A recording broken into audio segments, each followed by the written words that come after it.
They don't play every unit on the special teams, right? So that part is very, very frustrating to me that they haven't figured that out. And then we go play Dallas. Their special teams beat our special teams, and it felt like they had a plan. And just something you feel like we had a plan. I mean, of course, is it Aubrey, the guy that kicks the field goals and kicks off for them? I mean, he put that on the kickoff. He put that ball right where it's supposed to be every single time. We're not even trying to do that. So I have no idea what we're doing from a special team standpoint. I got a lot to unpack. Is that okay? Well, let's start with that. I want to double back on something that you just said, though. It feels to me like a loss, is what you just said. Why does it feel like a loss to you? Because you gave it away, and you gave it away on special teams. The 2-point that they got on the extra point block, that started the whole mess, and they couldn't stop it, no matter what they did. Then the defense start falling apart. It's just snowball. You saw a snowball coming down Aaron's hill, and there was nothing that you could do about it. It felt collective to me, but I totally understand your point here. I'm watching the game. It's 13-0. You're lining up for the extra point. Dallas brings it back. They get 2 points. Now I got to explain to my 8-year-old and 10-year-old why in the world Dallas gets 2 points on this when Green Bay was lining up for a 1-point attempt. And it's not an easy thing to explain. But I tried. Mm-hmm. And I said you can't give away points in any sport. Doesn't matter who you're playing, what level, what age range, doesn't matter the sport. You cannot give away points and expect to consistently win. You can't. Mm-hmm. Now, I didn't think at that point it would bite the Packers in the butt because I didn't think Dallas could stop Green Bay. Turns out they couldn't, but Green Bay stopped itself on a couple of occasions that allowed this game to end up the way that it ended up. So very frustrating to me. Offense was clipping along, but they had a key turnover, right? Special teams, McManus, 53-yarder that would have been good from 63, sends the game to overtime, and then kicks the game-tying field goal in overtime as time expired.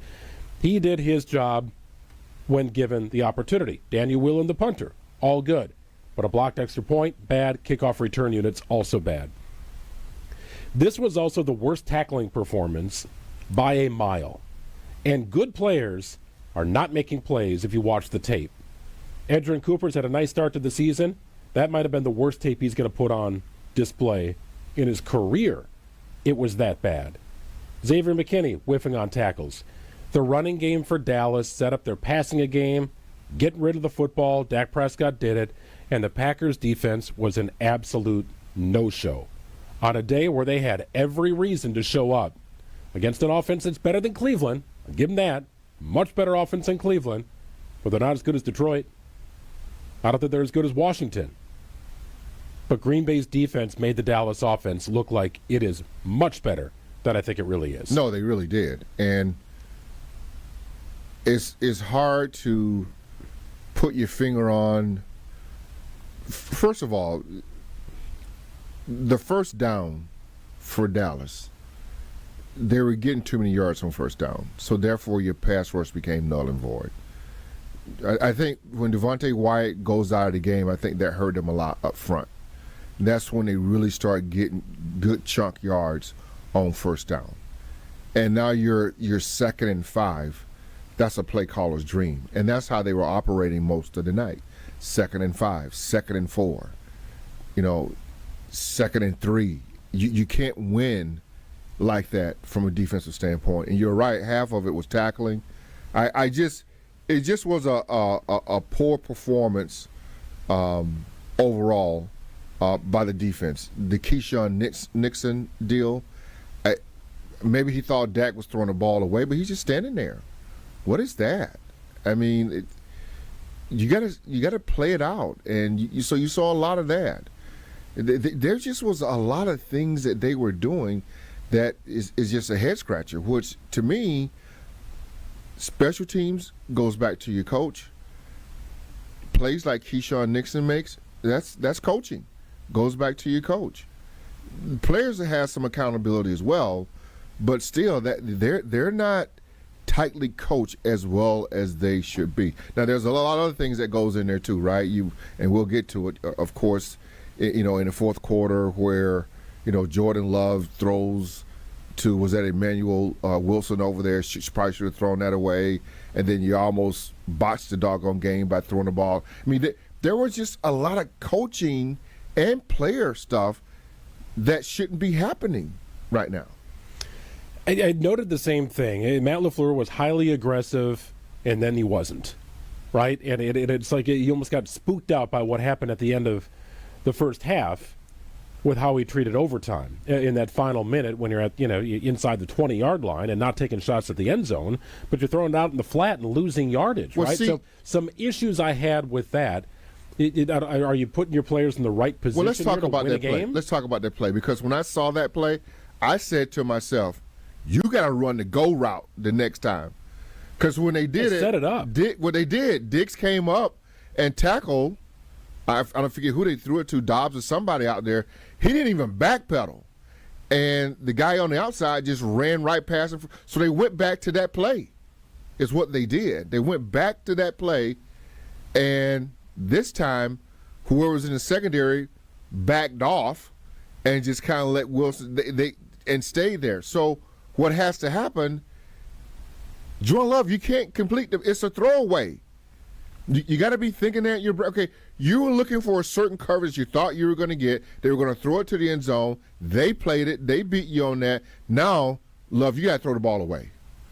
Didn't happen. That's what happened on that play. They was set up beautifully, but the Cowboys, they play football too, and they just didn't execute as well as they should have. Packers gift wrapped Dallas 9 points by my count, directly a result of turnovers. You got the blocked extra point that turned into 2 points. You had an aggressive Matt LaFleur trying to get some points on the board before the end of the half, knowing that he needed about 35 yards to get into field goal range for Brandon McManus, a guy who can kick a 60-yard field goal, good conditions to kick in, knowing that Dallas is going to get the ball back to start the second half. He tried to get points. I don't fault that. Where I had the issue was when it was 3rd and 15, you got backed up, and you're at the 27-yard line trying to make that happen, That's right? the difference. You want to come out with under a minute to go, 35 seconds, whatever it is. You got your full complement of timeouts and let it rip. Go get it. No issue with that at all. Yes. But it started to go backwards. Mm-hmm. And he still tried to make something happen out of that. So hyper-aggressive play. And if I had to guess, if the Packers were receiving the ball in the second half, Jordan Love would not have dropped back to pass in that situation. Right. That's my agree. assessment, yes, right? I would agree with that. Dallas got one. We're going to get one back because we know they're going to get the ball. I don't have an issue with that, but that drive was going the wrong direction for it to continue. That was the issue I had. Yeah, take your loss. But, Greg, that's the similar situation in Cleveland, right? Where they screwed up, and then Jordan Love throws an interception where we should just – you got a great punter, play field position. Now, the defense wasn't playing great, but still the time clock was on your side. They were going to run the clock out. It just didn't make any sense. Too many mistakes. Overall, if you look at the numbers, it was an incredible night for the offense. But there's more to that story. The offensive line continues to struggle with penalties and getting the running game really going for Josh Jacobs. And they'll see better run defenses than Dallas. It's kind of a beat-up team, and defense is not their calling card. But you're still talking about averaging about 3 yards a carry with your lead back. We'll dive into Josh Jacobs' night. It was a very interesting night. It was a very impactful night for Josh Jacobs, but maybe not the way you would think, given what you know about him. One of his best plays from scrimmage officially goes down as a run, a little more of a pass to me in the flat. That went for 28 yards, but it did have an impact on the night. That was a fantastic play, worked in the Packers' favor, no doubt. Matt LaFleur's reaction to last night's loss, I think, sums it up. I think a lot of Packers fans are feeling this way as well. You're kind of scratching your head saying, well, how does this benefit us? Well, it's not a loss. In simple terms, it is not a loss. Rewind to 2013 when the Packers tied Minnesota late in that season. Green Bay squeaks into the playoffs as a result of that tie. They had one fewer loss than the Bears and the same number of wins. The tie was a benefit in that specific situation, but a win would have meant the Packers' division title. There's the rub. Here's what Matt LaFleur had to say about the game yesterday. Obviously, didn't come down here to tie a football game, but that's what happened. It's disappointing in regards to just too many critical mistakes that led to that tie. Give Dallas credit. They did a great job offensively, moving the ball down the field. But there's a lot of things that we all have to clean up, starting with myself. I mean, we're trying to be aggressive at the end of the half, and that really bit us in the butt. Packers head coach Matt LaFleur on the result of last night's game. Jason Wilde covers the Green Bay Packers. Will be inside, well, not the locker room tomorrow, but inside Matt LaFleur's press conference. It's not a bye week for Matt LaFleur. He'll be speaking to the media tomorrow, likely recapping what he watched on tape to some degree. And who needs this time off the most, right? You talk about the bye week, and we looked at the schedule and said, man, week 5 sounds pretty early. That is not a great time to have a bye. Right. Well, lo and behold, it always seems to be a pretty good time to have a bye week, because players get beat up. They get beat up. And they're a team that came into the season injured on the offensive line. Yes. And it shows. We'll dive into it with Wilde after this. It's Potawatomi Sportsbook Football Monday from Potawatomi Sportsbook. More football talk coming up next. This is Potawatomi Sportsbook Football Monday. On this show, it's always football season. This NFC North is a two-team race, period. I've seen enough. I thought it, I believed it, and now I've seen enough. Wilde and Tausch, presented by Pella Windows and Doors of Wisconsin. I've watched Minnesota struggle for 7 out of 8 quarters. Their offense stinks. I think there's going to be some very angry wide receivers. Weekdays from 9 to noon on 94.5 ESPN, ESPN Milwaukee's YouTube channel, and the ESPN Wisconsin app. Hi, I'm Tony Dungy, and I want to take a moment to recognize the incredible work being done by PRISM Economic Development Corporation. Real change happens when people are given the opportunity to step into their God-given purpose.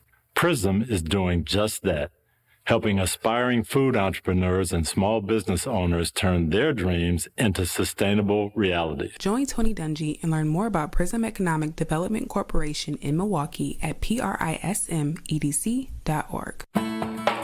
The power of friendship has spawned a memorable baseball season in Milwaukee. When you choose to work with Pella Windows and Doors of Wisconsin, the relationship is more than what feels like having a friend. Pella honors trust and commitment on your behalf, before, during, and after the sale. They take those values to heart with every person the Pella team works with. It's natural to feel a little apprehensive about having someone visit your home, but take it from me and my wife. The brilliant Pella designers immediately put you at ease with their experience and professionalism. We love that initial visit, along with how easy they made it to envision bringing our project to life. Pella is committed to being the company everyone wants to do business with, and they've certainly lived up to that and more. And with this month's incredible deal, Gina Della from Pella is here to share why you shouldn't wait to order new windows and doors. Order today and get 0% interest for up to 60 months. Set your free in-home consultation today at PellaWI.com. Certain restrictions apply. Ends 9/30/2025. Cheer on your UW Whitewater Warhawks football team as they return home to face UW Lacrosse in a top 10 battle this Saturday in Whitewater. This conference opener kicks off at 1 p.m. Make plans to bring the family for Alumni Day and Family Fest at Perkins Stadium. Get tickets now at uwwsports.com. Experience national championship level college football this Saturday when the Warhawks welcome in the Eagles. Kickoff at 1 p.m. Buy your tickets at uwwsports.com. Warhawk football, powered by tradition. Any coach will tell you, games are won in the preparation. The same's true in cybersecurity. Trend Micro helps businesses move from reactive to proactive with cyber risk exposure management. That means real-time visibility into your risks across cloud, email, endpoints, and networks. For over 35 years, enterprises worldwide have trusted Trend Micro to prepare, protect, and perform. Don't wait for the next threat to blow the whistle. Get secure now at trendmicro.com, because the best defense is being ready before the game even starts. At Tony Wendorf & Associates First Weber Group, we do more than close deals. We serve with gratitude and faith-filled purpose. We've sold over $300 million in real estate since 2020, one of the top-ranked real estate teams in Wisconsin, and we're just getting started. What sets us apart? We care. Even if we're not your agent, we'll still help. That's the kind of stewardship the community deserves. If you're buying or selling across southeastern Wisconsin, let us earn your trust. I'm Tony Wendorf, and I want to create your red carpet experience. Contact us at wendorfteam.firstweber.com. What's better than cheering for the Packers with an ice-cold beer in your hand? Cheering for the Packers with an ice-cold beer in your hand that you got for 10% off. And when you get Packers checking from Associated Bank, you get even more. Like 10% off food and 10% off drinks on game day. Like that ice-cold beer in your hand. plus 15% off Pro Shop gear. Only with Packers Checking. Associated Bank. Bank of the Packers. Learn more at associatedbank.com/Packers. Member FDIC. This is Potawatomi Sportsbook Football Monday, live from the Potawatomi Sportsbook Studios on 94.5 ESPN.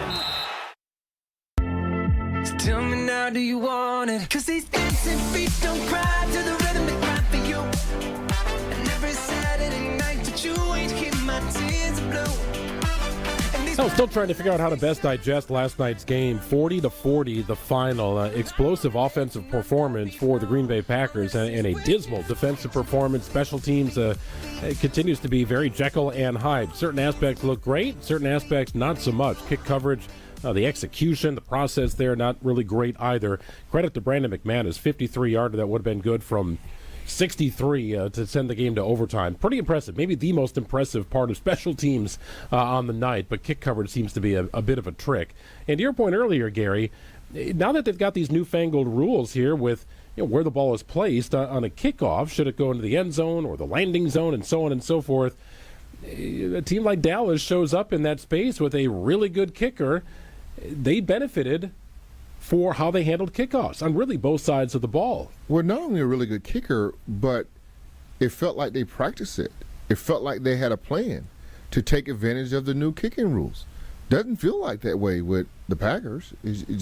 We're just, and I don't want to say they're going through the motions because they're not, but it felt like Dallas, their special teams group, they were much more creative at what they were trying to get done from a special teams standpoint. They got a great kickoff return unit. They got a guy back there that we know that can break it. Your kicker is a huge weapon because he probably can kick it from 70. The kickoff coverage team did their job. I mean, they had a plan in all three phases. And right now, we're breaking down in all three phases of football. And that's really unacceptable. And it's really not. And to me, a lot of stuff is detail coaching. They just got to get back to the drawing board and just tighten it up a little bit in what they're trying to accomplish. Wilde and Tausch, 9 to noon on ESPN Wisconsin. Reads Jason's work at channel3000.com. Wilde, you have covered games in which the Packers have played to a tie, both in 2018, 2013. I'm sure there were some others. I remember those two specifically against the Vikings. I remember doing post-game shows, Wilde, feeling like it kind of felt like a loss and hearing from players who are kind of confused and how do we absorb this? What is it supposed to feel like? Gary described it in our first segment as it feels like a loss today. Was that the sentiment on Wilde and Tausch as you spoke about it with the big fella and even some of your callers today? Yeah, and it felt that way to the players too, right? Evan Williams said it felt like a loss. Josh Jacobs said it felt like a loss. Now, I would say in 2013, if you remember, that one felt more like a win. It was after the Packers had lost Aaron Rodgers to a broken left collarbone, one that did not require surgery. They had struggled without him. They had lost their first 2-3 games after his injury. They replaced Scott Tolzien in that game with Matt Flynn, who rallied them to a tie. Didn't rally them to victory, but rallied them to equal number of points as the opponent. And that was kind of a catalyst for them. You know, they went 2-2-1 in the 5 games that Matt Flynn played in extensively that year. And that was just enough to keep them afloat so that when Aaron Rodgers came back for that regular season finale in Chicago and he made those 4th down conversions, 3 of them, including the touchdown to Cobb to win the game, they stayed afloat because of that. I don't think anybody was looking at last night saying, well, hey, they didn't lose. This will be great.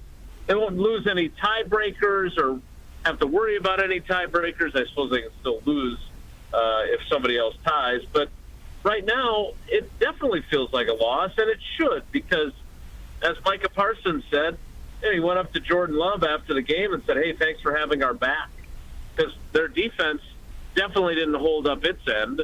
And you guys were talking about the special teams. They continue, especially in terms of their kick protection, to be a disappointment and a mistake factory. So what is there to do? I mean, I just said it felt like the Cowboys had a plan as far as a special team standpoint, and it just feel like because all the rules are different now in special teams. We saw it feels like this year within the first 4 games, there's been a lot of punt blocks, there's been a lot of field goal blocks, there's been a lot of things happening from a special team standpoint. It just felt like their units, special teams units, the Cowboys, were much more prepared than ours. Yeah, they had 2 big kickoff returns. One of them was called back because of a penalty, but it's never good when your kicker has 2 tackles on special teams, which was 2 more tackles than Lucas Van Ness had in the game on defense. Oh my goodness, Jason. Not great. Look, the kick protection thing, I understand that there seems to be a surge in blocks because there has been, right? I mean, we saw multiple ones last week, and then we saw more this week. But in both instances, for the Packers, they had a tight end fail to do his job as a wing. Tucker Kraft in the Cleveland game, I mean, that ball was blocked twice. Denzel Ward got it, and then Shelby Harris, the pride of Homestead High School, got his big paw on it too. And so that was a problem. And then obviously you guys saw what happened last night where, Luke Musgrave, who blocking is not his forte. And certainly it wasn't very good on that. They replaced him with Carl Brooks after that. But again, those 2 points, not only did the 2 points obviously ultimately matter, and you can't say, well, and they win 40-38. Well, no, because the game plays out the way it plays out after that. But where it does matter is that I thought that gave the Cowboys this jolt of life that I don't think they were feeling. If that game's 14-0, and then the Packers get another stop on defense after the kickoff, like they're off to the races. And you know this as well as anyone because you were on both sides of it during your career, Gary. Things start to snowball in a good way, and you feel like nobody can stop you. And things start to snowball in a bad way, and you start to think, oh, here we go again, which is how the Dallas Cowboys, I think, would have been thinking had they actually not allowed that blocked kick and let them get that jolt of energy. So Micah Parsons said following the game, not pointing fingers at anybody, but 40 points is not acceptable. We simply have to get off the field. I had wondered if there would be a game this season, Jason, in which my biggest preseason concern would really come to light. And that was a lack of depth at the cornerback position. I just don't believe in the group, the entire group as a whole. I am nervous about that group being exposed. That was my feeling going in. Keyshawn Nixon's had a nice start to the season. Nate Hobbs is kind of in and out with health issues, and Carrington Valentine, who I had high hopes for, is maybe off to a little bit slower of a start. But was last night's game, was that an indictment on the Packers' defensive backs, or was that more, hey, you get no pressure on a quarterback who's getting rid of the ball early? Show me a group of Pro Bowl corners, and they're still going to struggle in coverage.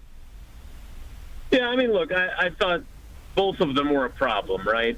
I mean, Carrington Valentine cannot allow George Pickens to not only make that catch, but then turn around, and I get so fired up I go off the road when I'm talking about allowing that catch.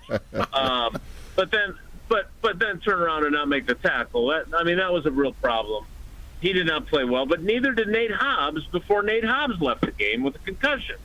So those 2 guys, problematic. I still think Keyshawn Nixon played well, but certainly he failed to play well on the one play where he allows the big 40-some-yard gain because he thinks the play is over and the ball's going to be thrown out of bounds, and he's like standing in the end zone, and that guy comes back to the ball and actually catches it. That's not what you're looking for. So, again, not ideal, not the kind of performance you wanted in that department, but I thought the pass rush was much greater issue. I mean, Micah Parsons drew plenty of double teams. He was still credited with 7 or 8 quarterback pressures. He had the one sack that basically saves the game, because I still think Dak Prescott, even though he's going to encounter some resistance, ends up scoring on that play if Parsons doesn't get him from behind for a 0-yard sack. But the whole idea is for the other guys to be productive against an offensive line that was missing 2 starters, by the way, and they failed to do that. I mean, Rashawn Gary, who came in with his 4.5 sacks, including one last week against Cleveland, in which they had 2 guys blocking Micah Parsons and 0 blocking Rashawn Gary, and he got that sack in that game. I mean, you need more from him. You need more from Lucas Van Ness. The whole idea was that this rising tide was going to lift all boats, and the only one that was really getting the job done was the captain of the SS Parsons. Obviously, the miscue at the end of the game, which could have been horrendous. What was your thoughts on that, and what was Matt LaFleur? What did he say about those things? I'm sure he talked about it. Yeah, I mean, look, I've voiced this to you guys previously. Like, I really get frustrated with this idea that it's always somebody's fault other than Jordan's. And look, Jordan Love last night was magnificent. Like, they converted 9 out of their first 11 third downs. He brought them back from deficits of 16-13, 23-20, 30-27, 37-34. Like, he was terrific. But he also needs to be better in the instance of what they did where they're all dawdling to the line, right? I mean, him and everyone else on the field. Is there also room to criticize Matt LaFleur? Absolutely, right? Like, either he didn't have them prepared or he wasn't, in Love's headset saying, let's go, come on, we got to go. Or I don't know what it was, but he deserves criticism too. There's no 2 ways about it. But I think that was a collective failure. Like, you can't just, like, I don't understand. I thought of the old Bull Durham movie where the assistant manager, whatever that guy is, or maybe he's the pitching coach, says, you lollygag around the bases. What does that make you lollygaggers? They were just lollygagging during the whole time there. And the game is on the line. Like, that really cost them. And I can't believe, like, I think Adam Schefter was the one that made the point this morning. If that ball that he throws doesn't hit Jack Sanborn in the back and sails just through the end zone, that's the other second, and they lose 40-37. And man, you think the criticism's bad now? Let's ratchet it up a few notches when they actually lose the game instead of just feeling like they lost. ESPN Wisconsin's Jason Wilde and Tausch, 9 to noon here. No bye week for Wilde and Tausch. They'll continue dissecting this game, the Packers' start to their season, and eventually look ahead here to a Week 6 matchup with the Cincinnati Bengals, who will be featured on Monday Night Football here in about 45 minutes. Read Jason's work at channel3000.com. Wilde, we are off next week, so I guess, in effect, we do get a bye with this program, so we'll be back and recharged in a couple weeks, recapping a Packers' hopeful win against the Cincinnati Bengals. You too and your cushy jobs.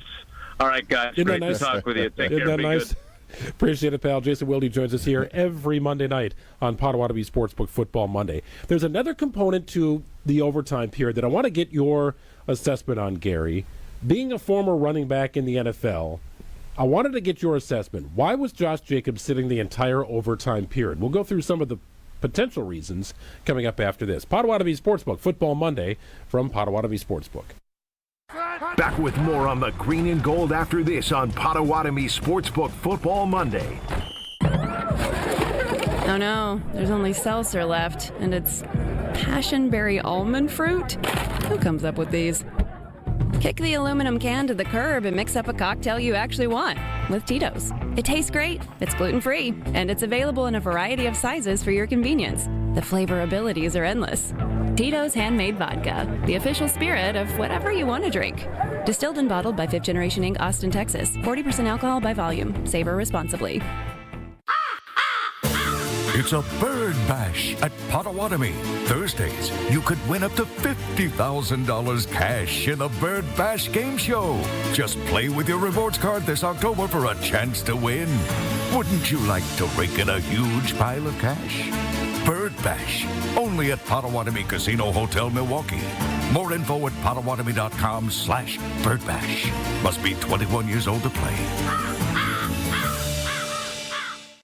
Looking for a delicious meal without breaking the bank? Cousin Subs has you covered. Our $10 meal deal gives you a 7.5-inch ham and provolone, turkey breast, or veggie sub piled high with fresh hand-sliced ingredients, crisp veggies, and all your favorite toppings. Add a bag of chips or regular fries, a fountain drink, and a cookie, all for just $10. This deal's available online or through the Cousins app only. And you can enjoy your meal at home, at work, or delivered straight to your door, hot and fresh. Cousin Subs. We believe in better. Available at participating locations. Offer subject to change. Imagine your home totally organized. At Closets by Design, we specialize in providing affordable, custom-built storage solutions with built-ins and beyond, from garages to new home offices. Our experienced designers work within your budget to design a solution fit perfectly to your needs. Get 40% off plus an additional 15% with 18-month financing. Visit closetsbydesign.com or call 1-800-BY-DESIGN to get started. Let's get organized together. It's Jason Wilde from Wilde & Tausch. Upgrade your industrial supply services with Lakeland Supply, your trusted ISO certified partner for custom packaging, shipping supplies, janitorial, and safety supply solutions. With over 40 years of industry excellence, Lakeland Supply is a proven one-stop source with over 95% of their products made in the U.S., and they treat their customers like family. Personalized service with a national reach. That's what Lakeland Supply does. Visit LakelandSupply.com to discover how they can make your business better. Milwaukee College Prep, redefining what's educationally possible so more children can pursue their dream. Join me, Craig Karmazin, and Milwaukee College Prep Thursday, October 23rd at Venue 3 at the 3rd Street Market Hall, and take a stand in closing the opportunity gap for Milwaukee scholars. Your support means quality education is accessible to over 2,000 scholars in Milwaukee. Enjoy food, drinks, and a chance to learn more. Purchase tickets at 2025 takeastand.givesmart.com. That's 2025 takeastand.givesmart.com. For over 40 years, the Boucher Automotive Group is proud to have served Wisconsin with dedication and heart, one customer at a time. But we knew we could do even more. In the last 5 years, we've expanded across the state, adding new locations, new brands, and new ways to better serve you. At Boucher, growth isn't always about being bigger. It's about being better. Better selection, better service, better experiences. Where you're going matters, and Boucher is driven to get you there. The Boucher Automotive Group. We ride with you every mile. Fisco is always there for your auto body care. When accidents happen, Fisco Auto Body on Forest Home in Franklin is there when you need them. Got a broken mirror? They'll take care of it. Dented bumper? Scratch paint? Fisco Auto Body will take care of it. If there's any damage you need fixed, Fisco has you covered. Their expert workmanship is guaranteed for the life of your vehicle. So stop in for all of your auto bumps and dings. Once again, you know the line. That's Fisco. You're listening to Potawatomi Sportsbook Football Monday, live from the Potawatomi Sportsbook Studios on 94.5 ESPN.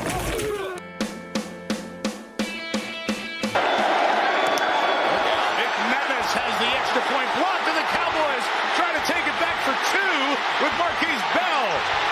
The Dallas on the board with a two-pointer, plus the blocked extra point.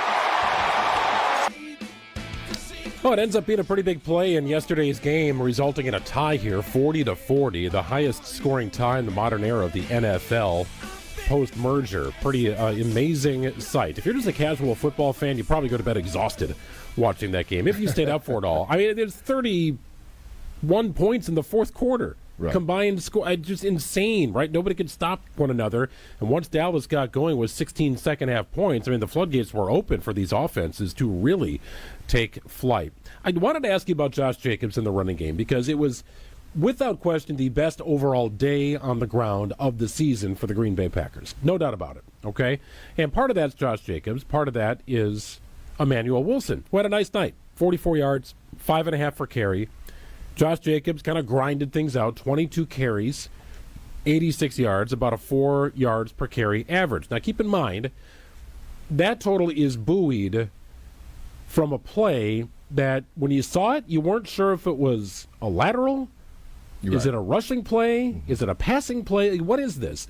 And it was Jordan Love kind of getting out of the pocket, feeling some pressure, seeing Jacobs in his periphery, and throwing a pass, which ends up going down as a running play because Love is behind the line of scrimmage, and Jacobs was behind the line of scrimmage.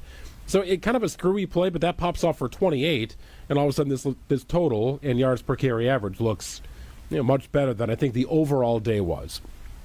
We've talked about Josh Jacobs being the guy that other teams want to stop. And to this point, it's worked pretty well.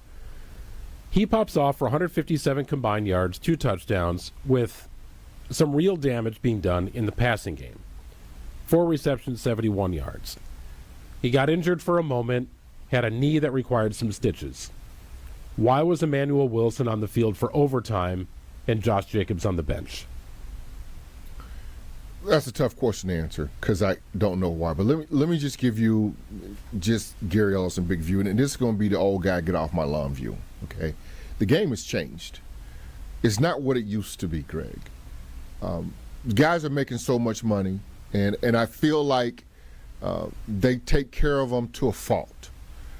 I'm going to go back to under Mike McCarthy. You remember when Clay Matthews, I think we were playing against Seattle, and he wasn't in the game. He was on the sideline resting. Do you remember this particular play at all? I remember times where you'd look up and be like, well, wait a minute, where's 52 against Seattle? Just standing there on the field. Just standing there. NFC Championship game. But this is what this league is, or this is what the Green Bay Packers are. I don't know, but it's different. And here we go. When I played, you couldn't come out unless the coach took you out. And you always wanted to be in the game. If I had to carry the ball 40 times, then I had to carry it 40 times. And it just don't feel like that anymore in today's game. It feels different. It's not the same. Guys coming out, guys are tapping each other on their head. They're constantly going in and out of the game because they're tired. I don't get it. So I couldn't tell you why he wasn't in the game, but I'm sure that he would want to be in the game. I saw Micah Parsons even said, they took me out of the game. They took me into the tent. I hurt my back. They talking to me about concussion protocol. He was unaware, unsure. So I don't know the big picture of like the medical staff, what's going on, how they treat their players, what's protocol. I don't know.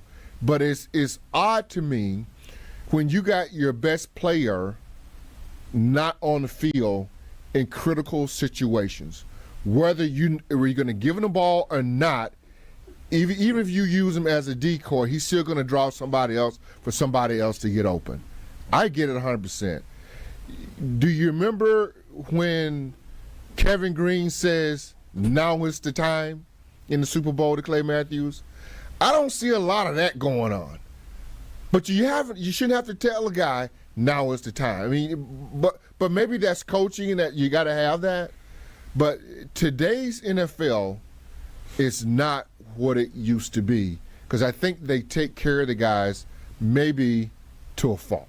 Did you see the look on Josh Jacobs' face on the sideline, though? They cut to him, and I had two thoughts running through my mind. There's Jacobs, seemingly, in my opinion, dumbfounded, standing on the sidelines, wondering, like, why am I not in this game? He had that look on his face like somebody had either stolen his lunch money or he was hurt. And I don't think he was hurt. He had the knee thing, but he came back in after the knee thing was stitched up and he played through it. Fine. Figure the rest of it out after the game. He was running on the sidelines. Everything's fine. 26 touches, inflated total. I get that. That's a lot of work. But you're going into a bye week. And he was affecting the game. And if he is the top name on your scouting report, that should maybe open up things in the passing game a little bit where you can take that shot downfield. Exactly, whether he's hurt or not. Now, here's the other part. Here's the part that I said out loud. Again, my 8 and 10-year-old kids, they really want to hear from me on this.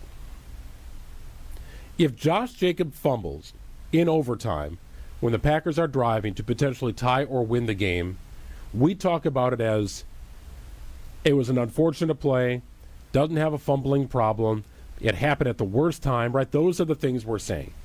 What do you think we're saying if Emmanuel Wilson fumbles in that situation? Well, you say, why the hell ain't Josh Jacobs on the field? Exactly. Well, what are you doing, Matt LaFleur? And he gets roasted all day long. Right. Even if Wilson is popping off at 5.5 a carry, why is he on the field in that situation? But you're losing with your best player.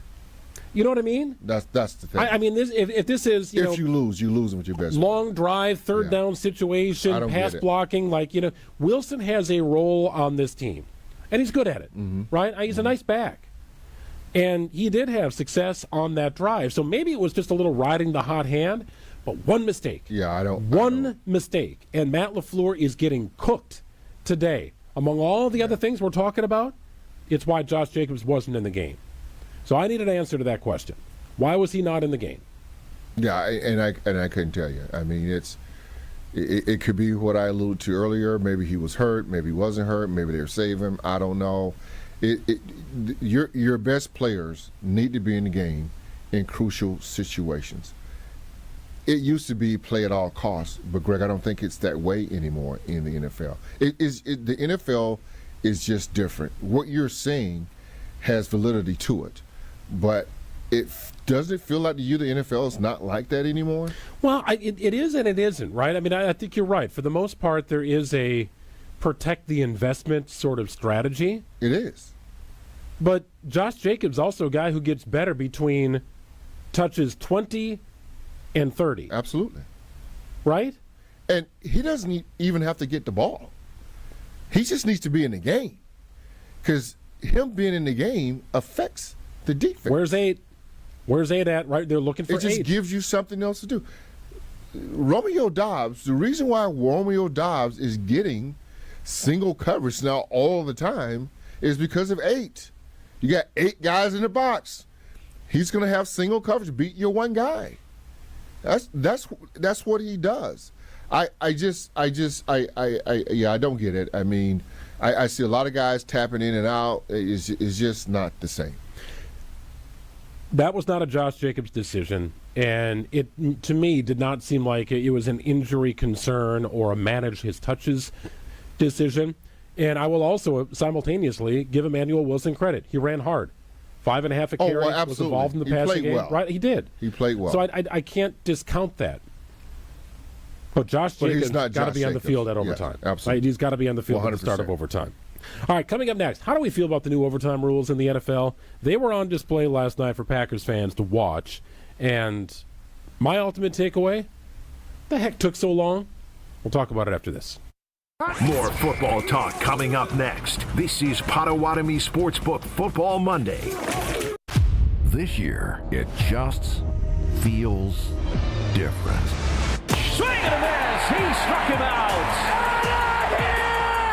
Keep it to WTMJ as the Brewers fight their way to a pennant throughout the run of the playoffs. Brewers playoff coverage is presented by the Neurospine Center of Wisconsin and by Annex Wealth Management, Boucher Automotive, and Delta Dental. We are the home of the Brewers. WTMJ. Hi, I'm Tony Dungy, and I want to take a moment to recognize the incredible work being done by PRISM Economic Development Corporation. Real change happens when people are given the opportunity to step into their God-given purpose. PRISM is doing just that, helping aspiring food entrepreneurs and small business owners turn their dreams into sustainable realities. Join Tony Dungy and learn more about PRISM Economic Development Corporation in Milwaukee at prismedc.org. ESPN Radio Sports Beat with Freddie Coleman. Mike Gundy is a football legend as a player and as a coach at Oklahoma State. And that was not even enough to save his job in new college athletics. Anybody who's been that kind of figure in college football that Mike Gundy has been, making Oklahoma State matter. And it wasn't that long ago that they had double-digit wins. But he firmly believed on Monday, after losing to Tulsa last Friday, which should never happen if you're an Oklahoma State football fan, he said, hey, I got a 3.5-year contract. I plan on being here the rest of the year. Not even a day later, they bounced him. Plenty of older coaches are realizing if you can't keep up in new college athletics, they're going to show you the door. Or you get out before you be shoved out of the door. Check out Nick Saban in football, Mike Krzyzewski and Roy Williams in basketball. Mike Gundy thought that his pedigree and his legendary status, what he did for Oklahoma State football, was going to allow him to have a state execution. As it turned out, that is not the case, and he will not be the last one. In 60 seconds, will the Detroit Tigers make the wrong history? From kickoff to cash out, ESPN Bet has the tools you need to score more on game days. Bet smarter with stats at your fingertips. Get personalized parlays built just for you. And with your fantasy team synced right in the app, you can back your squad. Right now, new customers get $100 in bonus bets when you bet $10. Sign up with promo code USL to get started. Must be 21 plus. Gambling problem? Call 1-800-GAMBLER. Terms and conditions apply. See app for details. Offer not available in New York. Coach Saban here. On the field or on your walls, coverage matters. That's why I go with Behr Marquee Interior Paint and Primer from the Home Depot. Exceptional hide, advanced stain blocking, and over 1,000 colors to choose from. Behr Marquee delivers one-coat coverage that stands up to real life. One-coat coverage, no overtime. Behr Marquee, only at the Home Depot. How doers get more done. Valid only when tinted to colors from the Behr Marquee Interior One-Coat Hide Collection. The 0-2 swinging a line drive to third. Caught by Ramirez. Guardians have moved into a tie from 15.5 games back. They had a 15.5 game lead in the American League Central in July. And here we are at the end of September or close to it. And the Tigers are fighting for their lives, the Detroit Tigers, to try to find a way to get into the playoffs and not have a colossal collapse that nobody could have seen coming. Now, when I was growing up as a youngster in New York, I remember the Boston Red Sox had a 14.5 game lead over the New York Yankees in 1978. And then it went to a one-game playoff that the Yankees won. They wound up winning the World Series. And Red Sox fans, until they finally won one in the 2000s, never forgave that team for blowing that lead. Tigers fans won't do that to their team, but man, oh man, can you imagine that in July you're thinking, we got to make playoff preparations? If they don't win, if they lose this lead and the Guardians win, they won't even make the playoffs. I can't even imagine how that's going to land in a great sports city known as Motown. For the ESPN Radio Sports Beat, I'm Freddie Coleman of ESPN Radio's Freddie and Harry. We're back with Potawatomi Sportsbook Football Monday, live from the Potawatomi Sportsbook Studios on 94.5 ESPN. So I have no doubt in that. I know we're still a really good team, but it comes down to, on Sundays, coming out here and performing, executing at a high level. And so, yeah, there is some disappointment in these past 2 weeks, but there's still a lot of stuff to clean up. And, you know, we still got a long season ahead of us, and I still know what type of team we are. All right, so how are you feeling about the new overtime rules in the NFL? We can talk about the origin and why we have new overtime rules in the NFL, but I do get the feeling that there was a decent population watching the game last night when Brandon McManus said, we'll defer. We'll let Dallas take the ball to start overtime. Stood up and ripped their hair out of their head. What are you doing? Because the NFL overtime rules used to be so predicated on the coin toss. You had to win the coin toss. And therein lies the biggest flaw with the NFL overtime rules. There were many. What's the famous words in They've overtime? amended them. That you take the ball, we're going to score. Well, it happened. Seattle took the ball, but it was the Green Bay Packers who scored and marched right through the playoffs. Rules have changed after that Chiefs-Bills game in the playoffs in 2022. A couple months later, the NFL got together and said, you know what, for the playoffs, we got an idea. We're going to let everybody touch the ball, at least once, right? They took that playoff rule and now tossed it into the regular season where it doesn't matter what a Team A does with the ball on its first possession. Team B will have an opportunity to win or equalize. And I'm good with that. Long overdue change? Like, I'm watching this thinking, why did it take us so long to get here? Like, what was the issue? What was the big sticking point? Why was it so difficult to say each team deserves the possession in the postseason, so you don't, or regular season, so you don't have a Bills Chiefs 2.0 episode ever in any game? Yeah. That's why right? it is. Yes. Yeah, that's why it is. I mean, it's much like being a parent. Your parents have rules that the kids don't understand why your parents have rules and they don't make sense. Well, this one didn't make sense. So I like the change that they went and made, that both teams have an opportunity to have possessed the football. Now, let me ask you this. Because back in the old days, back when you played, Gary, overtime was 15 minutes. Yep. It's now 10 minutes. They've shaved some time in the interest of player safety, is what the NFL will tell you. But nevertheless, it's down to 10 minutes. Right. So there is some thought process to, all right, we've won the coin toss. What do we do now? And in the Packers' case, they decided to defer. And it's a very interesting decision because, and I get it, right? They do it in college football that way too. From the standpoint of the Packers, they're thinking, if we know exactly what we need to do, that puts us in an advantageous position. We can use all 4 of our downs if we need to. We don't even have to consider the idea of punting on a 4th and 3 or a 4th and 6, right? Got to go for it. You got to go for it. Right. Now, the case was Dallas scored a field goal. Green Bay needed, at the very least, a field goal to tie the game. But what if Dallas's possession had gone 8.5 minutes? What if Dallas's possession had gone 9 minutes? You had possessions in last night's game that approached 8, 9 minutes. So now you're talking about, yes, you know exactly what you need to win or tie, but you got 90 seconds to do it.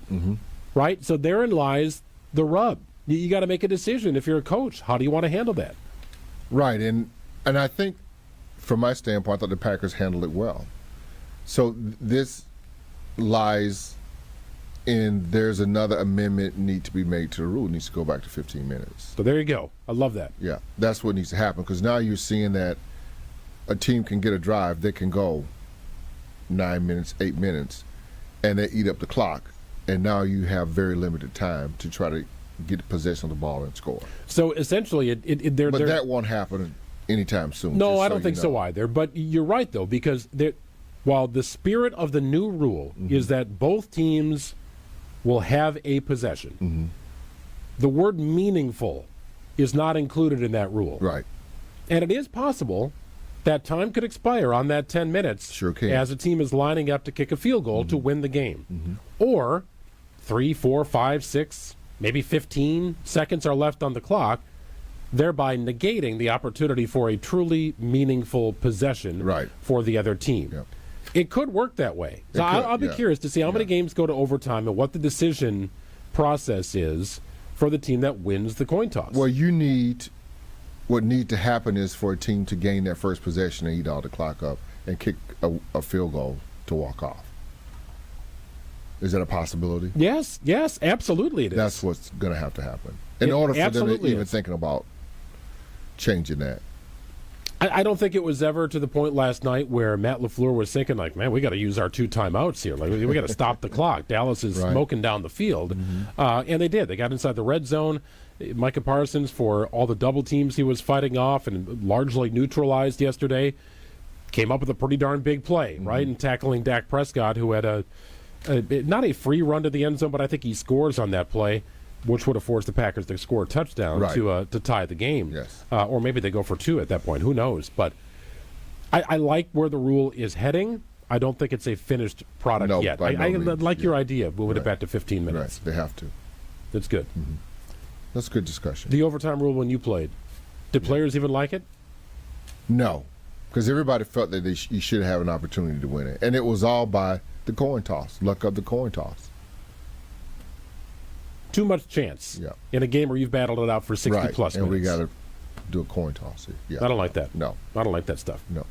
Monday night doubleheader tonight. So for those who are into advanced scouting, and hey, who isn't, especially in the fall months here as we approach October, the Bengals do play tonight. They take on Denver.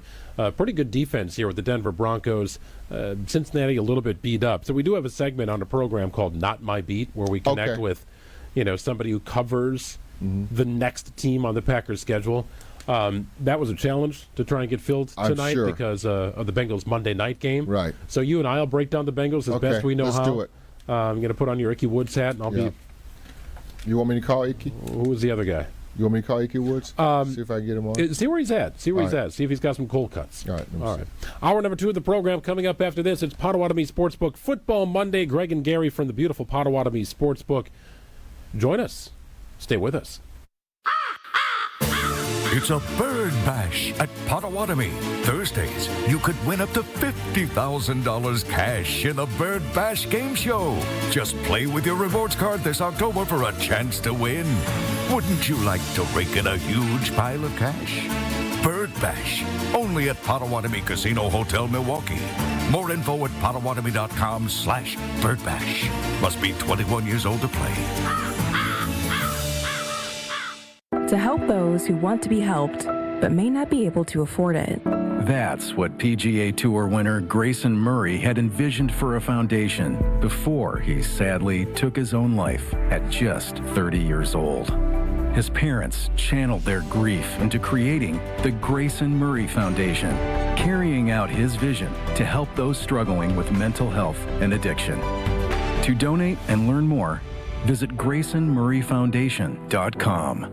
Hi, this is Michelle Voskel, CPA and team member at the Neal Group. We help people solve tough tax and financial problems so they can move forward with clarity and confidence in their business and personal lives. Our why is simple: to make a real difference for people who feel stuck, frustrated, or ignored, and give them the tools they need to succeed. We helped Cheryl clean up 2 years of QuickBooks so the business could see a path to a bright future because they now had good financial information in their hands. We helped Nate fix a tax mess with the IRS created by one of those national firms and saved him over $103,000 in penalties and over $152,000 in taxes by knowing the tax law. We have saved many marriages by tax planning with couples so they lower their tax owed on April 15th. Imagine the stress lifted off their shoulders after they talked with us. You earned it. We help you keep it. Call us now at 414-325-2040 to arrange a meeting to see how we can help you. Don't wait. Call now. That's 414-325-2040 or visit nealgroup.net. You're listening to 94.5 ESPN, WKTI and WKTI HD Milwaukee, a Good Karma Brands radio station. The game is over. McManus for the tie, 34. And this one is good, and this one ends in the second highest scoring tie game in NFL history. And it's the day after. Obviously didn't come down here to tie a football game, but that's what happened. Just too many critical mistakes that led to that tie. There's a lot of things that we all have to clean up, starting with myself. Let's react to the game and look ahead. I know we're still a really good team. Yeah, there is some disappointment in these past 2 weeks, but there's still a lot of stuff to clean up, and we still got a long season ahead of us, and I still know what type of team we are. This is Potawatomi Sportsbook Football Monday, live from the Potawatomi Sportsbook Studios. Here's Greg Matzek and Gary Ellerson. Welcome back in. It is the Monday after the Packers and Cowboys tied 40-all. Late night hour football, and the Packers, they don't improve to 2-1-1. They don't really fall to 2-1-1. They are 2-1-1 going into the bye week, amazingly. Yeah. I like the way is that a good way to put it? Yeah, that's just kind of what they are. Pretty good. Yeah. Well, you are what your record says, and that's exactly what the Packers are. That's what Bill Parcells said. Plenty to get to here in hour number 2 of the program. A little buy or sell coming up at 7:15. We'll get a breakdown of the Bengals coming up at 7:30. And what is real in the NFL and what is not after 4 weeks of the season. Also settling into Monday Night Football here, where the Miami Dolphins own a 10-0 lead over the Jets, a pair of 0-3 teams. Not exactly the most scintillating of games here on a Monday night. But the other games should be pretty good. I know you don't like the Monday night doubleheader, Gary, but Bengals and Broncos, all right, sign me up. The Broncos are kind of an interesting team, and the Bengals are the Packers' next opponent. I'll take it. Yeah, I'm good with that. I mean, because we get a chance to scout the other team. Yeah, no doubt about it. The Packers fall, I'm going to use fall, to 2-1-1 after yesterday's game. Debacle, I don't know. Had a lead, lost a lead, came back a couple of different times. By my count, that's 2 fourth-quarter comebacks for Jordan Love in consecutive drives. There were some impressive things from the Packers' performance yesterday. Matt LaFleur had an interesting day on the sidelines, and I want to get your take on this. Highly aggressive at the end of the first half, and it worked against him. Not so aggressive in overtime.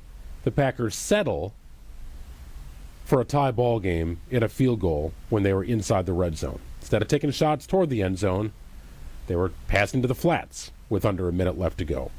So here are the situations. Here are the exact details. Green Bay had the ball to 20 with 41 seconds left in the first half. Strip, sack, fumble. Dallas picks it up. It came on 1st and 15 at the 27 with 21 seconds left. So they had ideas of moving downfield, maybe setting up Brandon McManus for a long field goal. Then you get a false start from your offensive lineman, and now you're at the 27-yard line.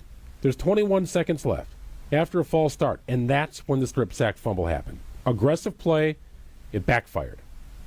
In overtime, 12-yard line, 32 seconds left. A pass to Matthew Golden in the flat for -3. It was read beautifully by Trevon Diggs. Pass to Emmanuel Wilson for -1 yard with 28 seconds left. And then all hell breaks loose, right? You ultimately settle on a pass to Matthew Golden in the end zone that luckily fell incomplete and wasn't tipped and nothing weird happened. And with 1 second left, the Packers were able to set up for their field goal. But the only shot to the end zone came on a play the Packers probably shouldn't have run. Right. Like, how do you reconcile being uber aggressive and it backfiring and being so not aggressive in that situation with an opportunity to win the game? Well, if I can explain to you, and I understand what you're saying, the sequence of those plays that you just talked about. The play to Matthew Golden that didn't get you any yards, Diggs jumped that play right away. I think it was maybe a wide receiver screen, and he jumped that play. And they let go, I believe, Romeo Doubs going deep. Let him go. But here's what should have happened. Jordan Love should have read that. Didn't do it. So he should have saw Diggs coming and Doubs getting behind him. So everybody saw it. Well, Matt LaFleur and his coaching staff saw it. So that was then came back to the same play, third down play, but it was now Emmanuel Wilson in the place of Golden. They just gave you a different look, but the same play. Diggs fell off of it, and the ball goes to Emmanuel Wilson. Once again, Jordan Love needs to understand how much time is on the clock. Now, I know what you're getting to is that there weren't any passes in the end zone. But what I'm saying to you is there was going to be, but the other team gets paid too, and they didn't do their job. Jordan Love didn't do his job. Matt LaFleur, you put some on him, didn't do their job. But the Cowboys defense played those 3 plays by the best as you could play them. I have to look back, and I did not do it today. I didn't have time to do it today. Go back. Well, I want to look today to see if Jordan Love changed the play on either one of those. I don't know if he did a can, and I see something. No, he didn't. It's not going to work. He just threw it, and that's how he threw the interception, though, Greg, against Cleveland. He just threw it, right? Premeditated. Here's where we're going. That, and he does that too often, where this is where I'm going with the ball and not really reading what's happening. So I can excuse the play to Golden, results notwithstanding here.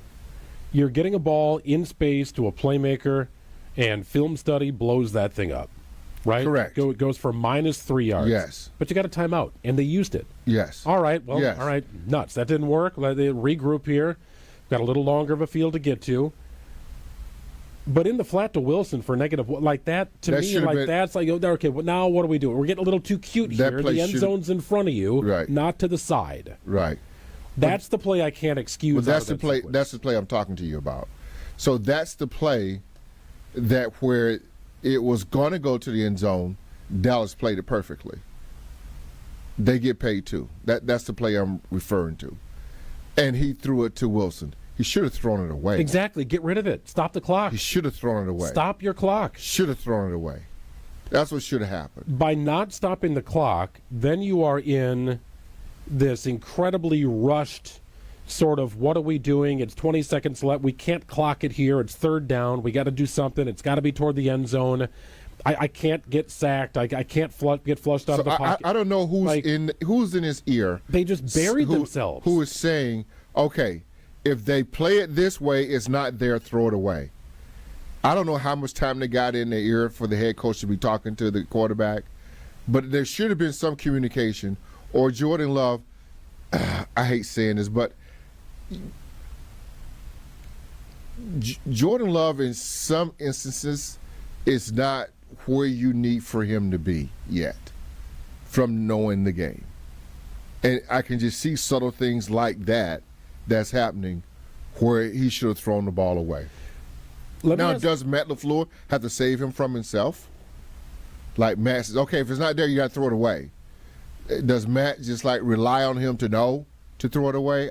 I just don't know what the communication is there. At what point in a game are you calling two plays at once? Think about this. Clock is stopped. 28 seconds left on the clock. Your first down play just got blown up. Right now it's second down and 13 from the 15-yard line. Right? We need a touchdown to win this game. If we get tackled in space and the clock is running, we're going to run this on third down. Like, can you do that? Right? Can you be ahead of the game because there was so much confusion at the line? We wanted to play. What are we doing here? And I think he said they had something called ozone. That means throw it out of bounds or throw it out of the zone or something like that, or if it's zone. I think they had something called. They did. They had a play called. They just didn't get to the line of scrimmage. They were lollygagging around like they didn't know what was actually happening. They had a play call. I mean, they knew what the situation was.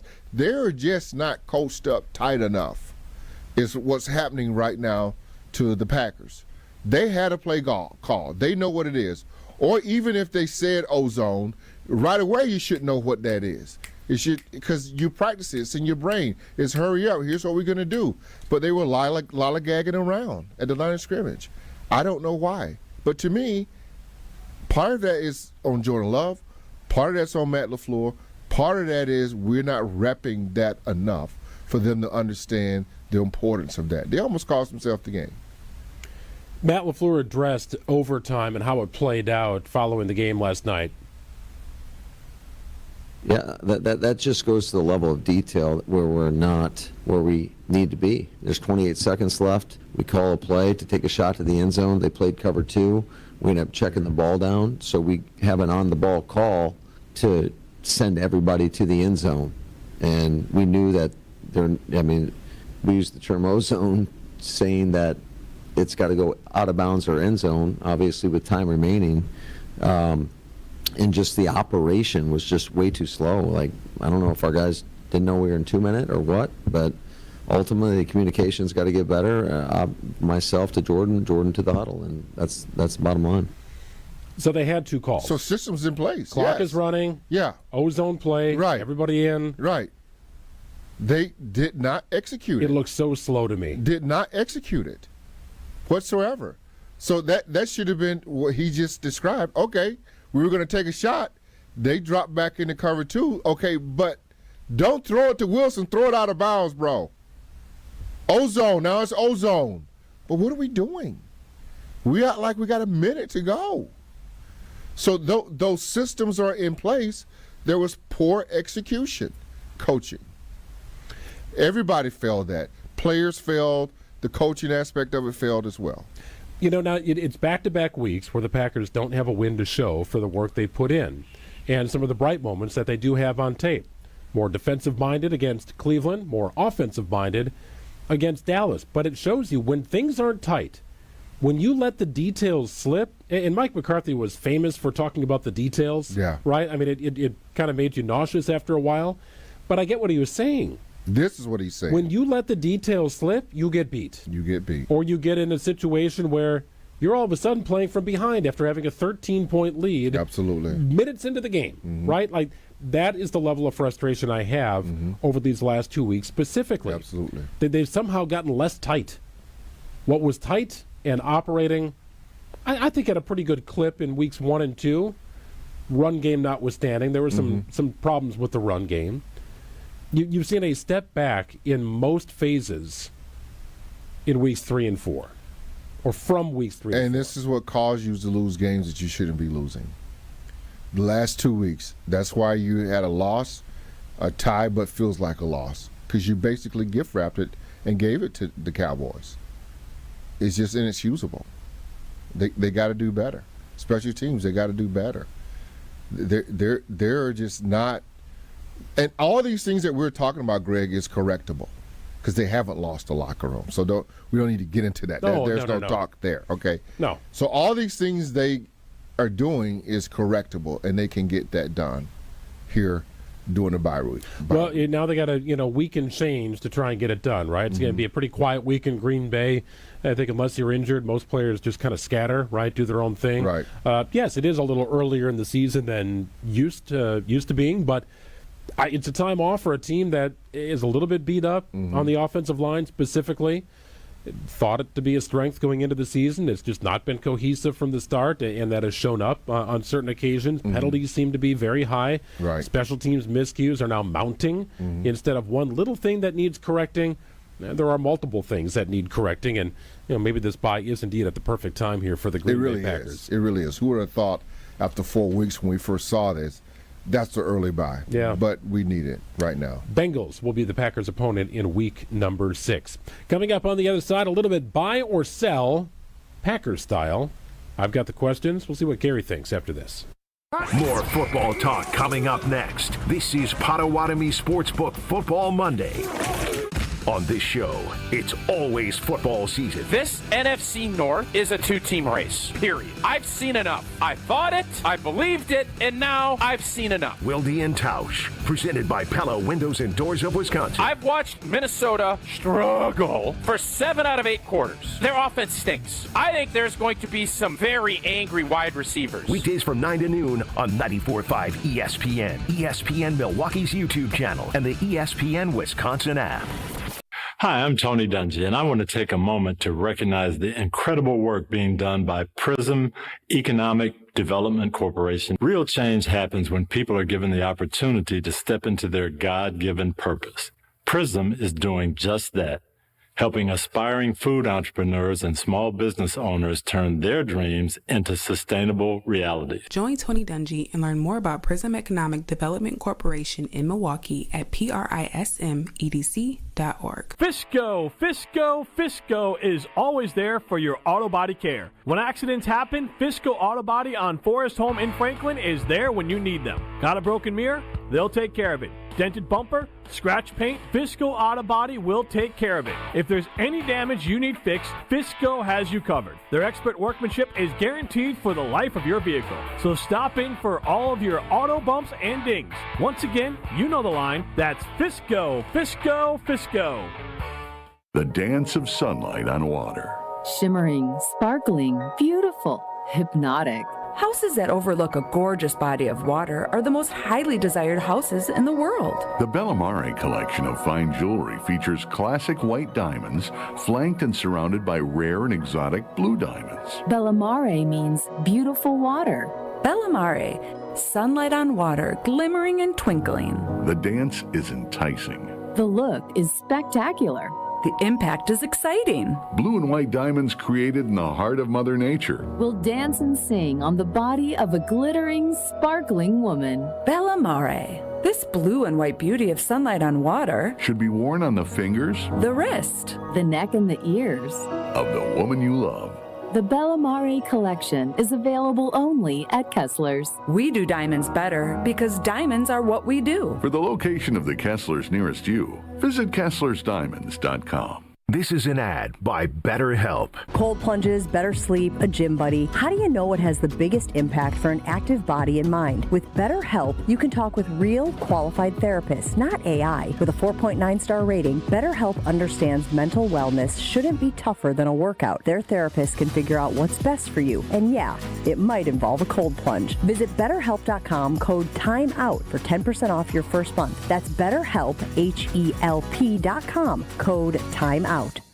In the Midwest, we know the real deal on the field and in your wellness routine. Higher Love Cannabis Company in Menominee, Michigan offers top-tier Michigan-grown CBD products, no shortcuts, no synthetic knockoffs, just clean, green certified, organically grown CBD crafted for fans who expect the best. Whether you're gearing up for the game or winding down after a win, swing through Higher Love just across the Wisconsin border and experience the highest quality CBD in the Midwest. Higher Love, the real deal, no limitations. Visit findhigherlove.com/CBD.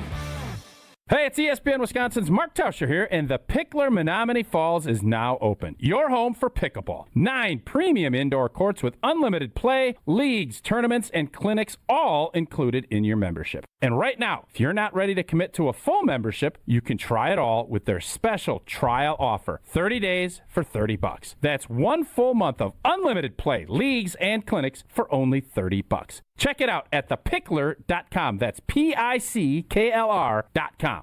This is Potawatomi Sportsbook Football Monday, live from the Potawatomi Sportsbook Studios on 94.5 ESPN. The market is open, and the hot takes are trading fast. From bold predictions to brutal realities, it's time to put the takes on the table. Are you buying or are you selling? It's time to buy or sell. All right, weekly segment here on Potawatomi Sportsbook Football Monday. Is Gary buying or selling what I am asking him? It's all Packers related based upon things we've seen here over the last few weeks. I do have I just kind of thought of a question here.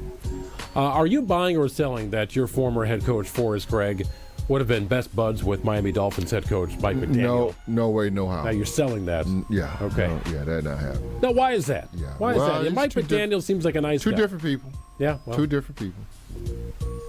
Two different people. Did Forrest get along with his own staff? Debatable. That's also debatable. Debatable. They seem to say kind of grumpy. He was kind of a loner too. I mean, when he left to go to SMU, half his coaching staff didn't even know that he was leaving Green Bay. Well, that says there it is. A lot of what you need to know right there. Yeah, he's gone. Yeah. All-time great Packer, no doubt. Top 5 all-time greatest Green Bay Packers ever. Forrest Gregg and your former head coach. Yeah. You want me to get started with this now, don't you? Well, I'm getting ready because my body language changes when I bring up Forrest. Well, not Forrest, and then the buy or sell. See, this is my inquisitive look. Okay. Well, we'll get to it here. We'll see if your body language changes a little Otherwise, bit. I sit upright in my chair, but this is going to require some power here, some brain power. Among the offensive stars in last night's game, a 40-40 tie, Romeo Doubs. 3 touchdowns. Yeah. Hands catches. Explosive moves off the line of scrimmage. Yes. I don't know if the Packers have a better route runner than Romeo Doubs. They don't. Got great hands. Yes. Right? Former 4th-round pick. Right. He is also in the final year of his contract. Are you buying or selling that Doubs will remain with the Packers next season? If not here, somebody else, somewhere else. But you would have to buy it because you don't know what Christian Watson's going to be when he comes back. You don't know what Jaden Reed's going to look like when he comes back. Right now, he is your guy and the only guy you have. So it won't be a huge payday, but it'll be a bigger payday than what he has right now. So that's therein lies part of the issue. The Packers have extended a 1-year, in other words, rehab with us. We'll keep you on the roster. We keep you around. We think highly of you to Christian Watson. So no big payday, nor do you deserve one. I get it. It's fantasy money when you're talking about the NFL, so it feels like a lot for a guy who's not playing right now. But they did it for Christian Watson. They had time to extend Romeo Doubs. They had time to keep him around. They had time to do something, pick up a year, 5th year, you'd work on a contract extension. But let's go back to last year, about a year ago. Romeo didn't show up for work. It's like, what? You just didn't go? So he was suspended for a game. It seemed to take the Packers by surprise. And it also seemed a little uncharacteristic. Romeo's kind of a quiet, a little more to himself. He will talk to the media. I would say it's not his favorite thing to do, nor does it have to be. Totally fine with that. I get it. But up until that point, I don't know if there was any sort of disturbance with Romeo Doubs. They're like, he's a good player, but you got to worry about fill in the blank. I don't think anybody ever thought that or saw that about Romeo Doubs. You are saying the way he is as a player, given you don't know what Watson's going to bring back to the table, can he stay healthy in general? Still pretty young with guys on rookie contracts, that there's a spot for Doubs. How damaging is what happened a year ago? Because the Packers had every opportunity to pick up his 5th-year option, maybe work on an extension, and they chose not to. Well, it feels like to me, and that still could happen this year. But it feels like to me he's still in a little bit of a timeout, if I can say. And like, okay, go prove that you can be the teammate that we know you can be, and we'll take care of you. I think that conversation might have happened with Romeo Doubs, because what you did last year was so egregious. We can't just give you the money right now. You got to show us that you want to be here and you understand what this operation is all about, and we'll reward you at the end of the year, or maybe in week 8, 9, or 10. I think that's going to happen. How uncommon is it to work on such things during the course of the year or of the season? Instead of picking up your fifth-year option, there's a deadline to do it. They could have done anything they wanted in the offseason. Yeah. They chose not to. Well, he's not doing it. It'll be his agent that's doing it. You just go play. So they probably told him and his agent the same thing I just told you. We just need to see him go play ball and be the best teammate that he can. We'll reward him. I think that's in the works. The Packers dropped from 1st to 12th in points per game allowed after last night's 40-point outburst for the Cowboys. 40-burger. Are you buying or selling that Sunday is a more true representation of what the Packers defense really is? Well, it could be a situation, Greg, where they may play a little bit over their heads the first 2 games. But this game, they're not really that bad. They're probably somewhere in between all that. I still think they're a pretty good defense. So I'm buying that this defense is still really good. Where you got them at now? Points? Is it 12? Yeah, they've dropped to 12. So they'll finish somewhere in the top 7. Okay. I'll keep reminding you, the Packers have never won a Super Bowl without a top 5 defense. They've always had a top 5 defense in years they've won the Super Bowl. Yeah. Isn't that amazing? Yeah. Isn't that amazing? And how great Aaron Rodgers and Brett Favre was. Isn't that amazing? Yeah, those teams you were excited to watch the defense take the field. Yeah. And through 3 weeks, they were very excited to watch, going into last night, very excited to watch the defense take the field. That 96 team, special teams were number 1 as well. Here's the thing about defense. You get excited to see him take the field, and then you want him off the field after like 3 plays. Absolutely. I don't want to see a lot of you. No. I just want to see you enjoy it. Yeah. But I don't want to see a lot of you. Yeah. I want to see a lot of the offense on the field for the Green Bay Packers. Kind of a related question here. The Packers secondary features Keyshawn Nixon, Nate Hobbs, and Carrington Valentine. I can't even go by name for guys who would fill in if more than a couple of those guys went down. Like that's not the spot you want to be on defense. That is a disaster waiting to happen. I would argue that the current situation is not great.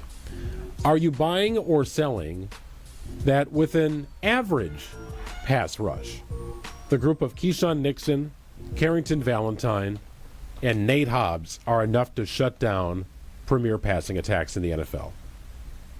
I'm buying that.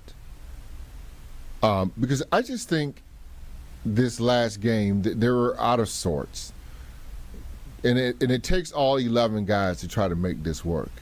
And they didn't get buy-in from all 11 guys. I mean, the one play Keyshawn Nixon back there standing watching, that's on him. We got to tighten that up a little bit. Xavier McKinney, I don't think he played his best game, but we know he's a Pro Bowl. We know he can play better. So, yeah, I'm buying that. These guys just had a bad game. I like the Packers secondary.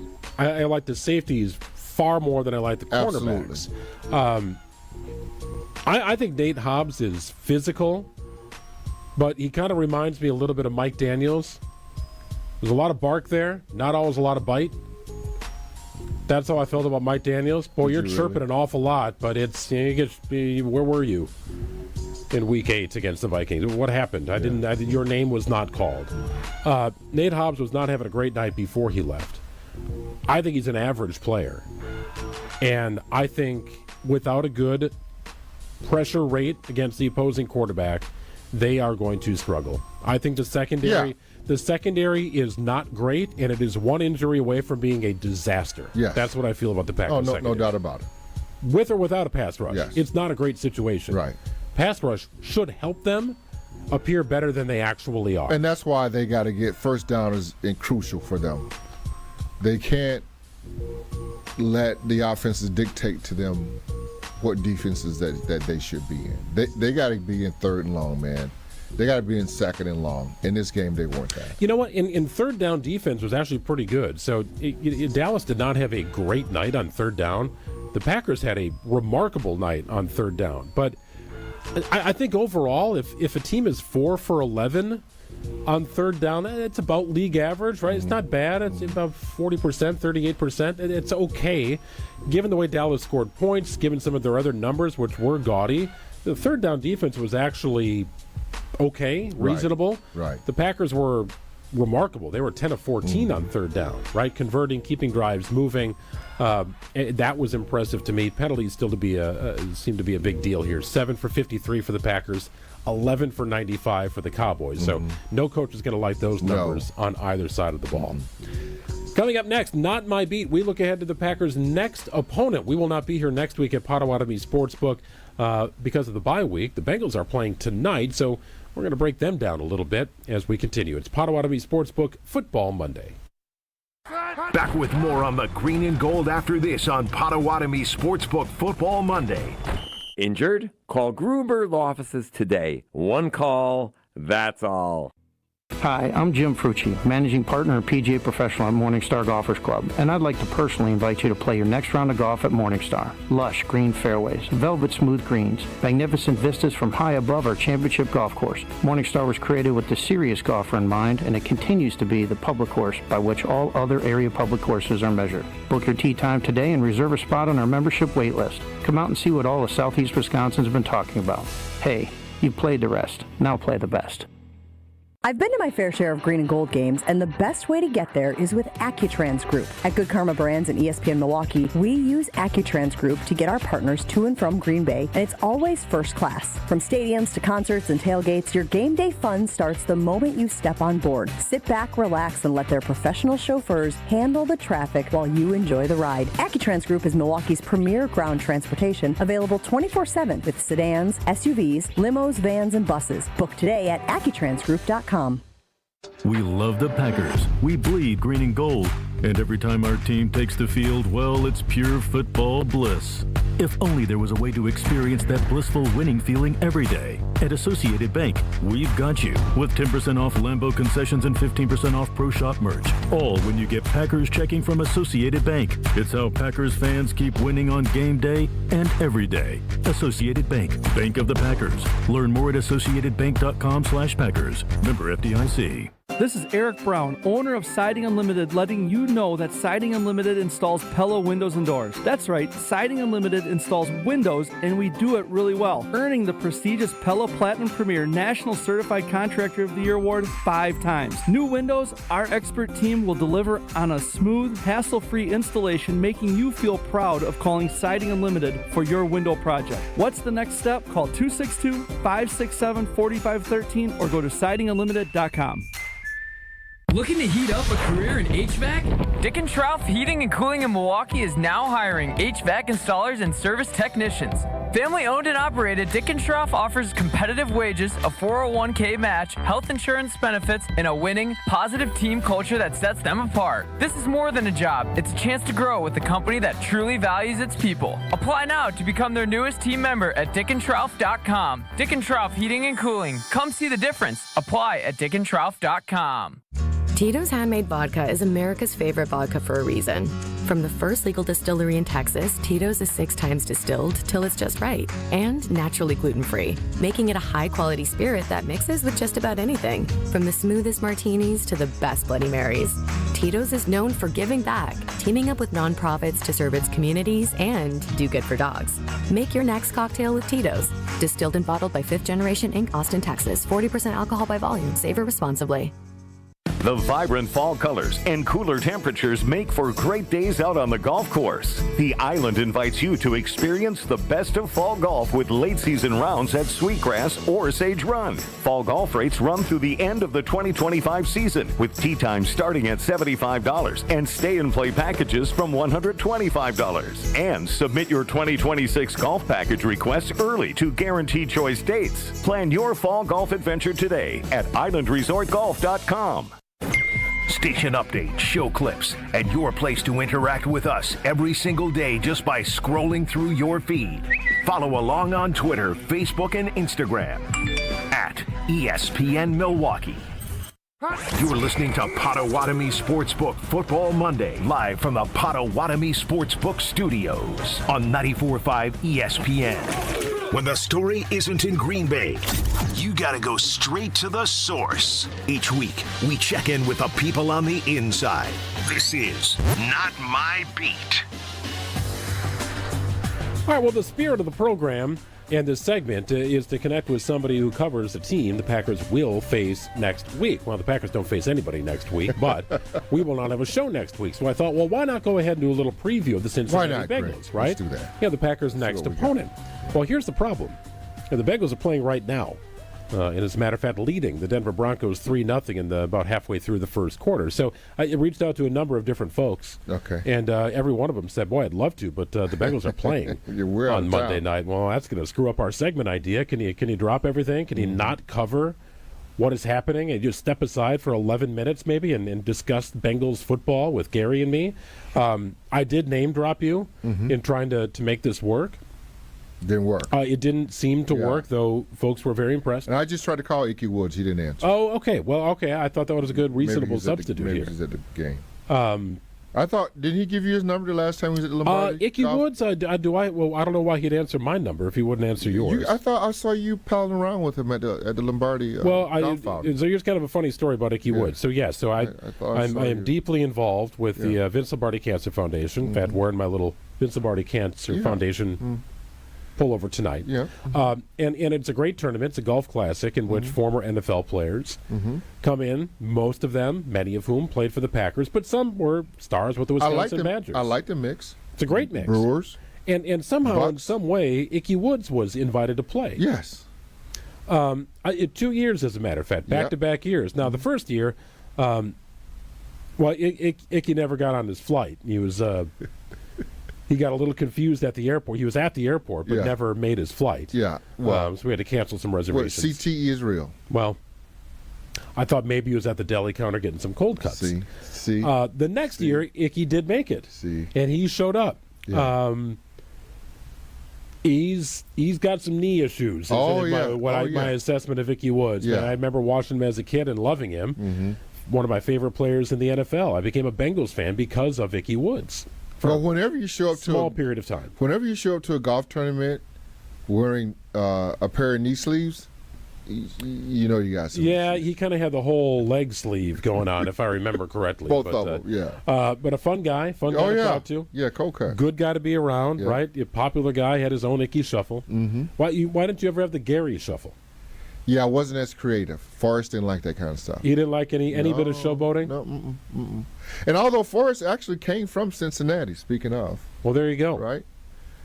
I think he led Cincinnati Forrest, led Cincinnati to a Super Bowl, I believe, one year. I think they lost.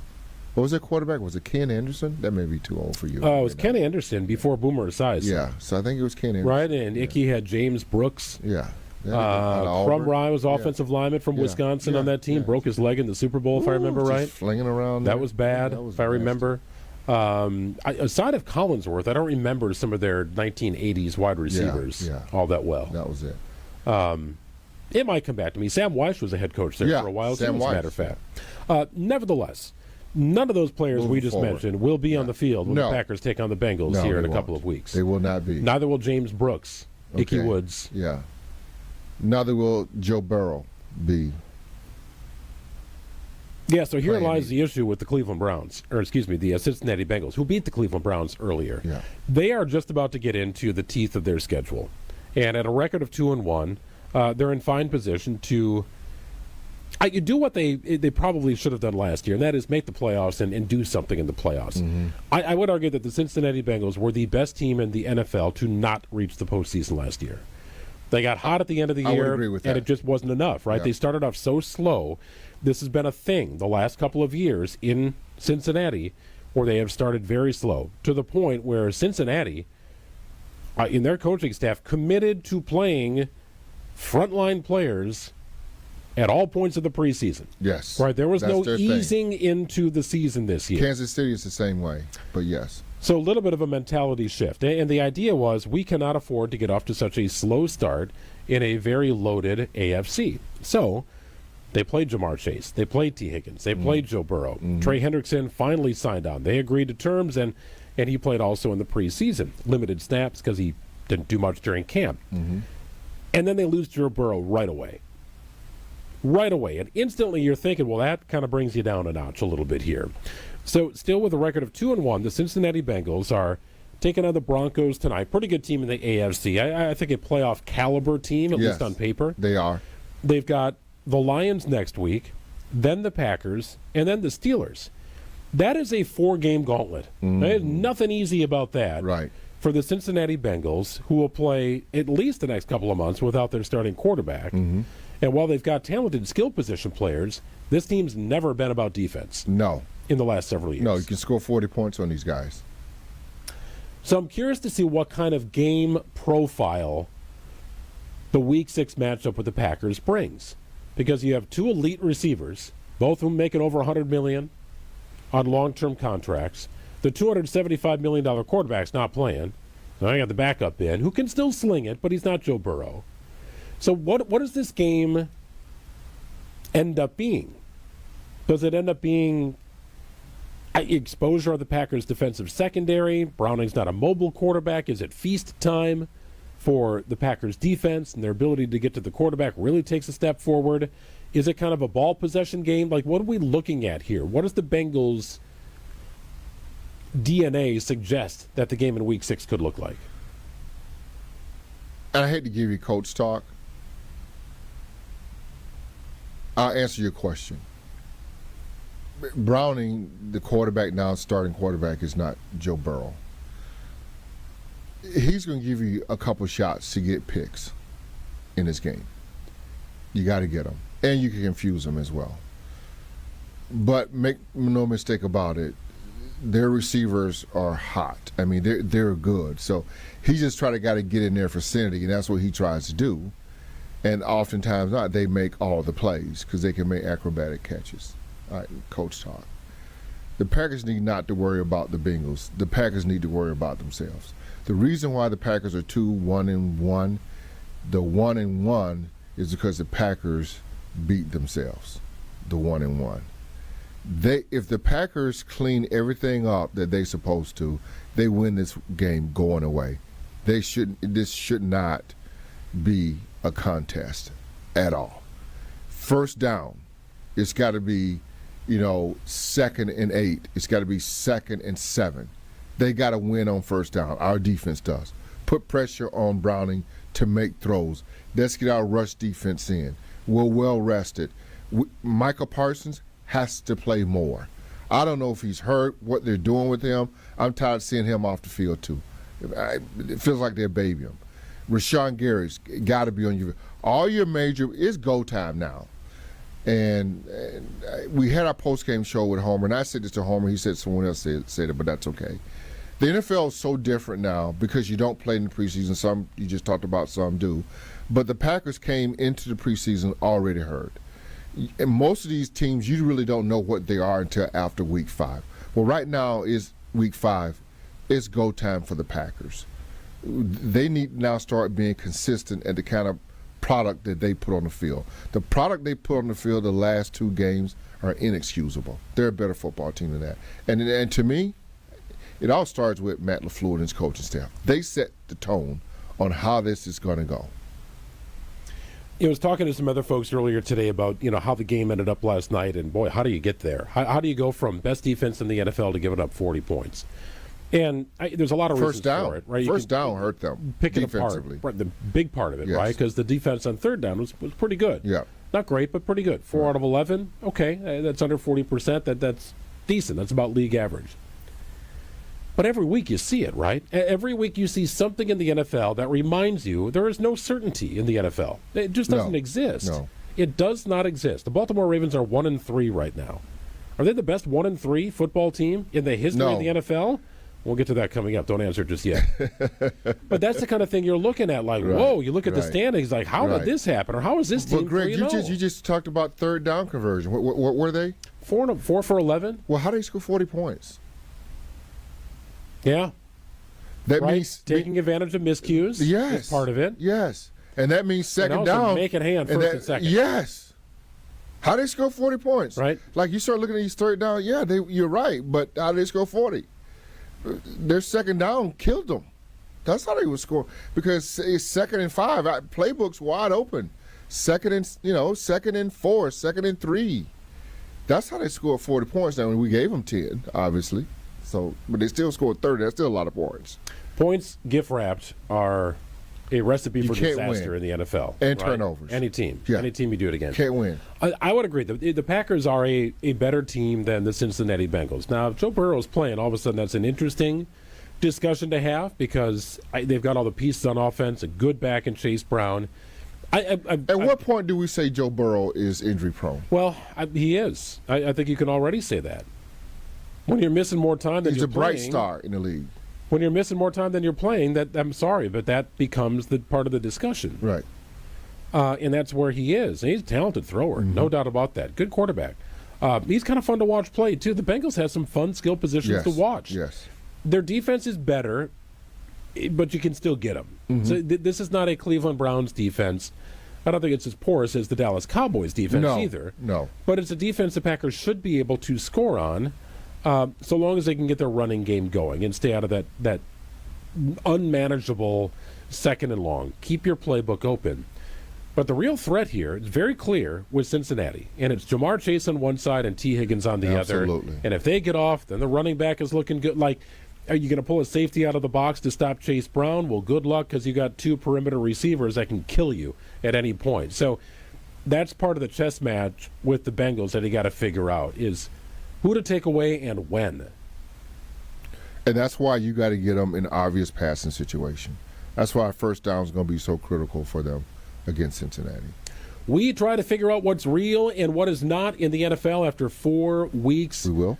4 weeks of the NFL coming to a close tonight with a pair of games on Monday Night Football. Well, we'll do our best. Okay. We'll do our best. We wrap up Potawatomi Sportsbook Football Monday after this. More football talk coming up next. This is Potawatomi Sportsbook Football Monday. Your state, your teams, your ESPN. The brand new ESPN Wisconsin app. A customizable homepage, easier and quicker live listening. Your shows at the touch of a fingertip. Turn on your TV and watch the damn greatness in front of your nose. At the end of the day, that's what you're measured by, championship. Available in Apple and Android app stores. Your one-stop shop for ESPN Wisconsin. The brand new ESPN Wisconsin app. Hi, I'm Tony Dungy, and I want to take a moment to recognize the incredible work being done by PRISM Economic Development Corporation. Real change happens when people are given the opportunity to step into their God-given purpose.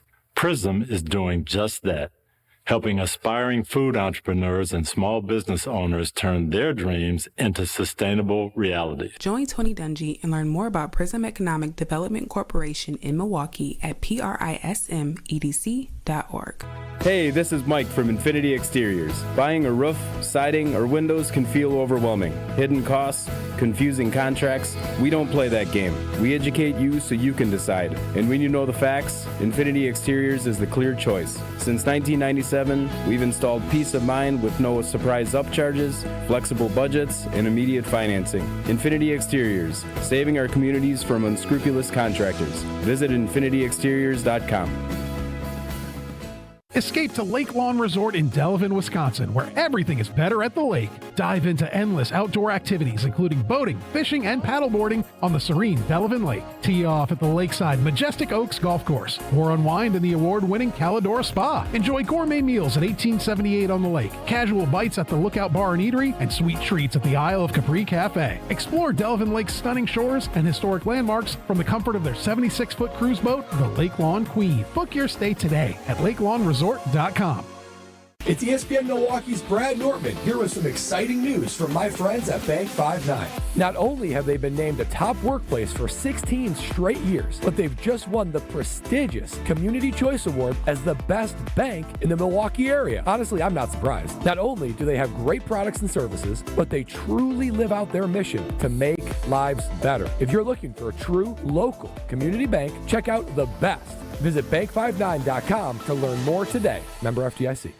Hey, it's Jen Latta, and I just had my walk-in closet redesigned by Closets by Design. Doug and his team in Mequon were amazing, from the first consultation to the final install, and now I have a beautiful, organized space for all of my clothes. They really brought my vision to life. Locally owned with the backing of a trusted national brand, they deliver expert design with a personal touch. Get 40% off plus an extra 15% off, and take advantage of 18-month free financing. Visit closetsbydesign.com or call 1-800-BY-DESIGN. And don't forget to tell them Jen from Jen, Gabe, and Chewy sent you. Wisconsin sports fans, Brian Balaga here from my friends at Surfside. Football season is back, and we're bringing you your tailgate must-have. There's nothing more refreshing than an ice-cold Surfside to enjoy while you cheer on your home team. Made with real vodka and real brewed tea, Surfside is only 100 calories, 2 grams of sugar, and 0 bubbles. That's right, no carbonation, so it's easy to sip and enjoy. It's not a seltzer, it's Surfside. Ask for it at bars, restaurants, and stores near you. Must be 21. Please drink responsibly.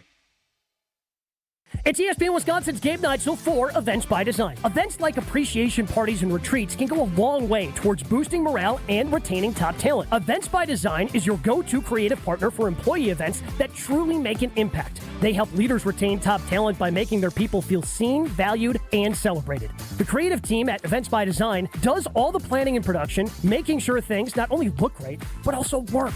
Make a smart investment in your culture today. Search online, Events by Design. They design, you party. We're back with Potawatomi Sportsbook Football Monday, live from the Potawatomi Sportsbook Studios on 94.5 ESPN. Giving up 40 points, bro, like I don't care where we're playing. That's just unacceptable.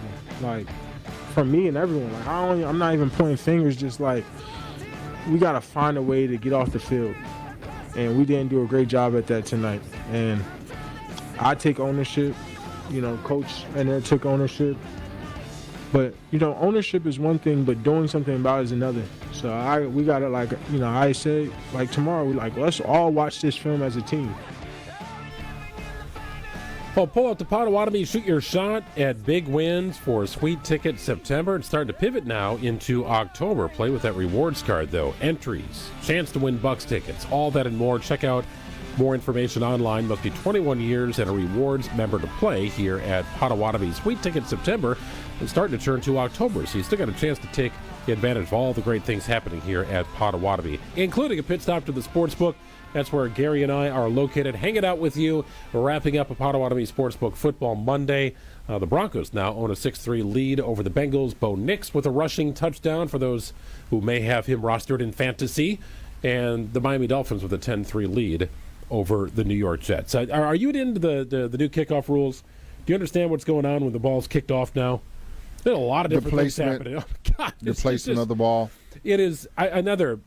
Well, listen, there's a lot going on here. Certain teams are better at it than others. Yes, that is definitely true. And we played a team last night that was pretty good at it. The reason I bring it up, and I know I've noticed this before, but I'm articulating it here on this program for the first time, but the ESPN broadcast of Monday Night Football, upon kickoff in the Dolphins-Jets game, had sort of a green box in the landing area of where kicks, at the very least, need to travel to. So if a kick does not land in that landing area from the goal line to the 20, if it's in front of that landing area, it is a dead ball. Right. You just get it at the 40. Mm-hmm. It doesn't matter. I mean, it could be at the 22-yard line. If it lands there, you blow the whistle, and you get the ball at the 40. So you don't want to kick it short. If the ball lands in the landing area, so somewhere between the goal line and the 20, the ball is live and must be returned by the receiving team. If the ball lands in the landing zone and then goes into the end zone, the receiving team must return the ball or down it. If downed, it's a touchback and goes to the 20. If a ball lands in the end zone or goes out the back, then it's a touchback, and you start at the 35. So no more booming it out of the end zone. Yeah, they stopped That's just not that. happening anymore. No. So good, crafty special teams coaches and kickers and coverage units are working together to try and figure out the optimal spot for placing the kickoff.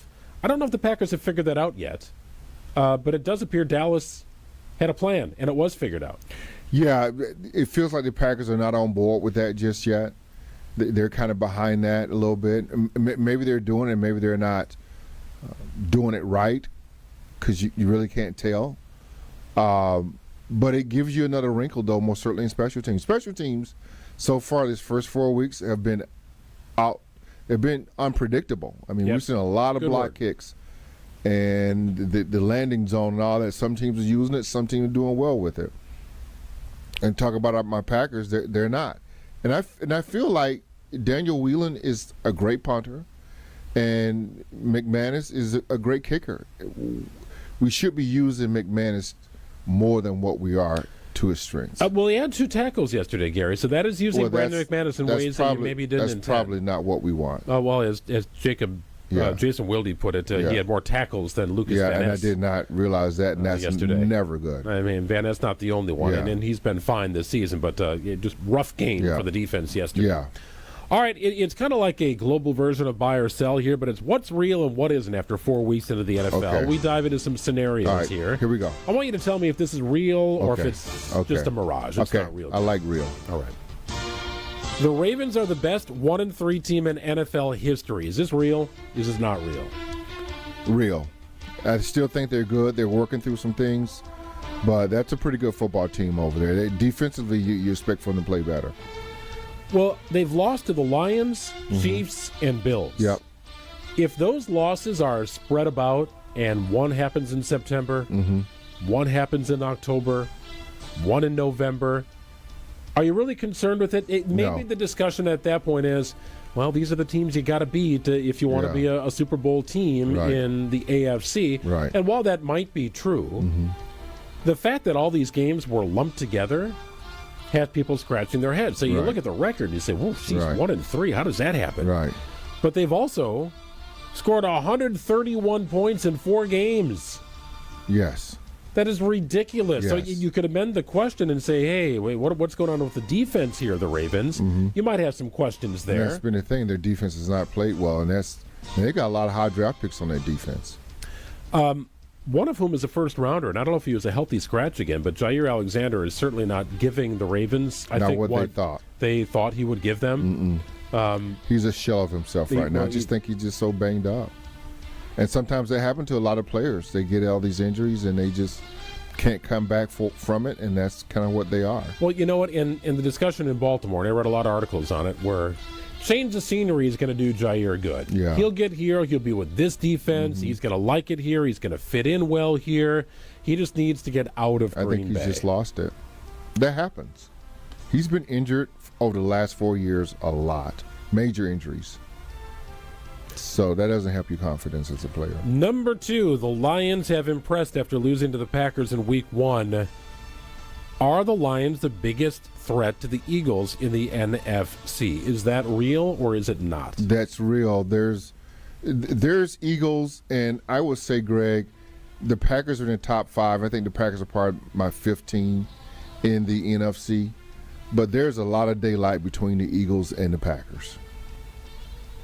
That's a 4-0 team. The Eagles, what they have done and what they continue to do, if it's not always pretty, they do find a way to win. Yeah. You got to put Tampa Bay in there, too. Yeah, Tampa Bay's intriguing. No one's talking about Tampa Bay. They're intriguing. I think But if you had to rank your top 5, they've got to be in front of the Packers. That's an interesting question. I think the Rams are an interesting team, too. Absolutely. The Rams are in front of the Packers. Keep an eye on the Rams. I think that's an interesting team. As your nephew or grandson would say? Grandson, the Rams. Final one. Carson Wentz is 1-1 as a starting quarterback for the Minnesota Vikings with a rating of over 100. Is this real or not? Carson Wentz gives the Vikings the best chance of winning. Why'd you do that? You're messing with me. Because I don't think you're a J.J. McCarthy fan. No, I'm not. But I want to see if you're a realist on this situation. No, he's what they need to finish this out. Carson Wentz is what they need? Yes. Or who they need? Yes. I think he fits to what they want to do. He don't have to go win the game. He's got like 3 great receivers. Just put the ball, got a great tight end. Aaron Jones will be back at some point. The running back they have now that's subbing in is playing really well. Xavier Scott, Jordan Mason, they're doing a nice job. Play to your strengths. Flores' defense is probably one of the better defenses in the league. They're always going to be. Well, and their offensive-minded head coach knows what he's doing as well. Yeah. That is an interesting one to watch. And there will certainly be no rush, I don't believe, to get J.J. McCarthy back. There shouldn't be. But we shall see here. Carson Wentz put up 350 yesterday. Had a couple of picks, but put up 350. Out of time on the program, I want to thank the fine folks here at Potawatomi Sportsbook for hosting us each and every week. We always appreciate it. Our street team joining us here as well, part of the marketing team. Happy birthday to my father from Friday of last week. Dad's birthday. He likes to hang out here for Potawatomi Sportsbook Football Monday. You know what? Every day is his birthday. You got that right. Yes, you got that right. For Gary Ellerson, I'm Greg Matzek. Chris Larson, our producer. ESPN's Game Nights is next. This is Eric Brown, owner of Siding Unlimited, letting you know that Siding Unlimited installs Pella windows and doors. That's right,